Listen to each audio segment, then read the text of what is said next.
Mit Hilfe eines Eimers kannst du in nur 5 Minuten einen Adventskranz binden. Wie das geht, zeige ich dir Schritt für Schritt in diesem Video und damit willkommen bei der Lifehackerin. Wir brauchen dazu Tannenzweige, einen großen Eimer oder in meinem Fall einen Blumentopf, die Baumschere, Bindedraht und eine Zange. Zu Kerzen und Deko kommen wir später. Wir widmen uns zuerst dem Kranz an sich und für den brauchen wir keinen Römer, also keinen solchen Rohling aus Stroh, sondern wirklich nur die Zweige. Bei uns hat es die letzten Tage ziemlich stark gestürmt. Ich konnte heute Morgen einfach am Waldrand entlang spazieren und die heruntergefallenen Zweige aufsammeln. Sehr praktisch. Du kannst verschiedene Zweige verwenden von verschiedenen Nadelbäumen. Das Ganze auch kombinieren, zum Beispiel mit Efeu, einfach so wie du magst. Die Tannenzweige legen wir nun in unseren Eimer und biegen sie dem Rand entlang rund. Den zweiten Zweig lege ich versetzt zum ersten. Für diese Methode ist es gut, wenn wir längere Zweige verwenden. Beim klassischen Adventskranzbinden sagt man ja so Stücke von etwa einer Handgröße. Die sind jetzt wesentlich länger und das ist genau gut so. Denn so hält der Kranz am Schluss besser. Einfach immer Stück für Stück in den Eimer legen und darauf achten, dass rundherum etwa gleich viel liegt, der Kranz also gleich dick wird. Lege die Spitzen der Zweige immer in die gleiche Richtung, also immer linksrum zeigend oder immer rechtsrum zeigend. Zu dicke Äste, die sich nicht biegen lassen, können wir nicht brauchen. Aber vielleicht können wir die kleinen Zweigstücke später noch brauchen beim Ausschmücken.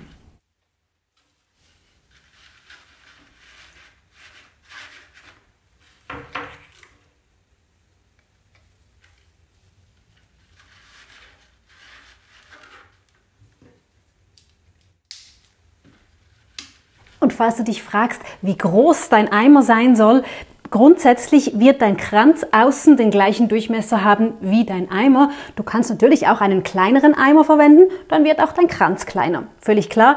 Mein Topf hier hat übrigens unten einen Durchmesser von 26 cm. Fülle den Eimer mit Tannenästen ruhig ordentlich. Das sieht im ersten Moment nach viel aus, aber wir binden das danach zusammen und dann wird das viel kompakter und nicht mehr so voluminös.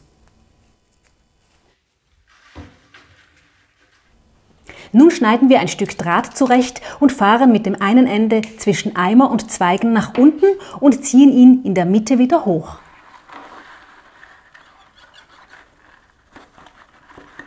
So binden wir den Kranz zusammen und verzwirbeln den Draht.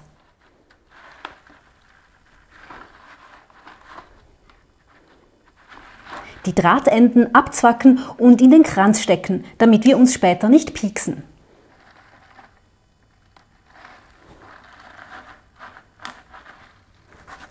Pieksen ist ein gutes Stichwort, denn auch die Tannennadeln können ganz schön pieksen. Das heißt, zumindest fürs Zusammenbinden kann es sich lohnen, Handschuhe zu tragen, wenn du danach keine Kratzer an den Händen und keine Schrammen davon tragen möchtest. Mit einem zweiten Drahtstück binden wir den Adventskranz auf der gegenüberliegenden Kranzseite nochmals zusammen.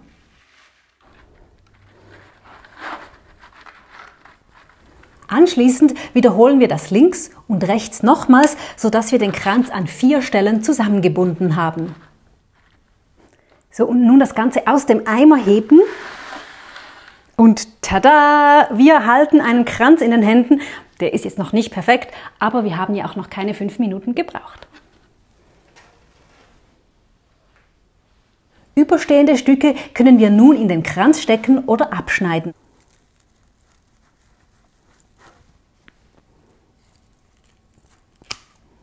Und mit kürzeren Zweigen können wir Stellen, die uns noch nicht so gefallen, ausbessern.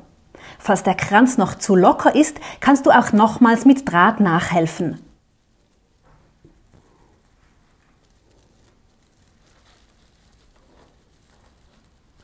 Jetzt ist auch der Moment, um den Kranz noch weiter auszuschmücken. Zum Beispiel mit einem Schleifenband oder mit Efeu.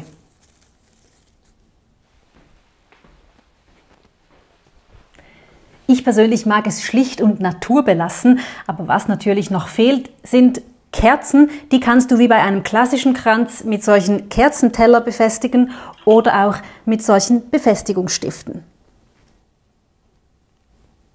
Aber das geht nur, wenn dein Kranz wirklich schön dicht und dick ist, damit die Befestigungsstifte darin gut halten können, weil uns fehlt ja eben der Strohring in der Mitte. Deshalb aus Sicherheitsgründen verzichte ich darauf, Kerzen auf dem Kranz zu befestigen, und weil 4 Kerzen in der Mitte auch nicht ungefährlich sind, Stichwort Wachsbrand, entscheide ich mich für eine Kerze in der Mitte, und auch hier gebe ich noch ein Glas dazwischen, auch hier aus Sicherheitsgründen, denn das Tannengrün wird mit der Zeit ja trocken und kann sehr leicht Feuer fangen. Mit einer Kerze ist es vielleicht kein klassischer Adventskranz, aber ein schönes Adventsgesteck allemal. Und die eine schöne Kerze reicht, um Ihnen und mir einen schönen Advent zu bescheren. Na, wie gefällt dir diese Methode? Ich freue mich auf dein Feedback in den Kommentaren. Und falls du deinen Adventskranz doch mit der klassischen Methode binden möchtest, zeige ich dir in diesem Video Schritt für Schritt, wie es geht. Ich wünsche dir viel Spaß beim Kranzbinden und bis zum nächsten Mal. Tschüss!